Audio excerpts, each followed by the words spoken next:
Hello, ഇന്ന് ഉണ്ടാക്കാൻ പോകുന്നത് ചമ്മന്തിപ്പൊടിയാണ്. നാടൻ ചമ്മന്തിപ്പൊടി. നമ്മൾ ആർട്ടിഫിഷ്യൽ കളേഴ്സോ ഒന്നും ആഡ് ചെയ്യുന്നില്ല.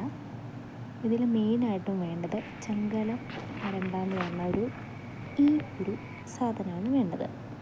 ഇത് നമ്മൾ ഓരോരോ മരത്തിക്കടയൊക്കെ വള്ളിച്ചെടിയായിട്ടാണ് പോകുന്നത്. ഇത് വീടിൻ്റെ ഫ്രണ്ടിൽ തന്നെ ഉള്ളതുകൊണ്ടും നമ്മൾ ഇടയ്ക്കിടയ്ക്ക് ഇങ്ങനെ ഉണ്ടാക്കാറുണ്ട്. അപ്പം എൻ്റെ അമ്മയാണ് ഇത് പറിക്കുന്നത്. ഇത് പറിച്ചിട്ട് നമുക്കിത് ആവശ്യത്തിന് വേണ്ടി മാത്രം എടുത്താൽ മതി. എന്ന് പറഞ്ഞാൽ നമ്മളൊരു കൈപ്പിടിയുടെ അത്രയും മതി, നമുക്ക് ആവശ്യമുള്ളൂ. ഇത് തന്നെ ഉണ്ടാക്കി കഴിഞ്ഞാൽ ഒത്തിരി ഉണ്ടാവും. അപ്പോൾ ഇത് ഒന്ന് വാഷ് ചെയ്തിട്ട് ഇതിൻ്റെ ഇലയൊക്കെ പറിച്ചിട്ട് നമ്മൾ നന്നായിട്ട് അരിയണം. ഇത് അരിയുമ്പോൾ തന്നെ അടിപൊളി സാറ്റിസ്ഫാക്ഷൻ കിട്ടും. അതേപോലെ നല്ല ചൊറിച്ചിലുമാണ്.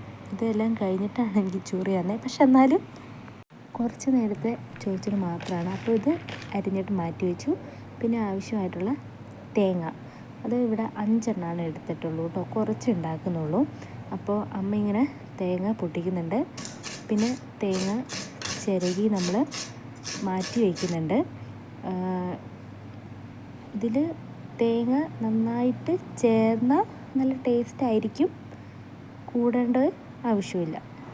പിന്നെ നമുക്കിതിനകത്ത് ആവശ്യമായിട്ടുള്ളത് കുരുമുളക്, ഉലുവ, കറിവേപ്പില, മല്ലി, ഇടിച്ച മുളക്, ഉഴുന്ന്, ഇഞ്ചി, വെളുത്തുള്ളി, കുറച്ച് കുഞ്ഞി ഉള്ളി, പുളി, കായ്പ്പൊടി.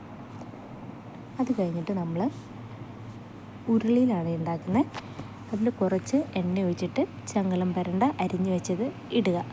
കുറച്ച് കറിവേപ്പിലയും കൂടി ഇട്ട് നന്നായിട്ട് വഴറ്റണം. അധികം കരിഞ്ഞു പോകരുത്, ഒരു മീഡിയത്തിൽ എന്നാൽ നല്ല ക്രിസ്പി ആയിട്ട് കിട്ടുകയും ചെയ്യണം. ഇത് നന്നായിട്ട് കൈ വിടാണ്ട് ഇളക്കണം, ഇല്ലെങ്കിൽ വേഗം കരിഞ്ഞു പോകാൻ ചാൻസ് ഉണ്ട്.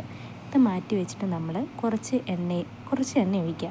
അതിൽ ഇഞ്ചിയും വെളുത്തുള്ളിയും കുഞ്ഞുള്ളിയും കൂടി ഇട്ട് വഴറ്റുക. ഇത് വഴറ്റി മാറ്റി വെച്ചതിന് ശേഷം തേങ്ങ ഇട്ട് നന്നായിട്ട് മൂപ്പിച്ചെടുക്കുക. എന്നിട്ട് ആ ചങ്കലം പറഞ്ഞ തേങ്ങയുടെ ജസ്റ്റ് ഒന്ന് മിക്സിയിലിട്ട് ഒന്ന് ജസ്റ്റ് കറക്കം മാത്രം. അത് കഴിയുമ്പോൾ നമ്മൾ ചമ്മന്തിപ്പൊടി റെഡിയാവും.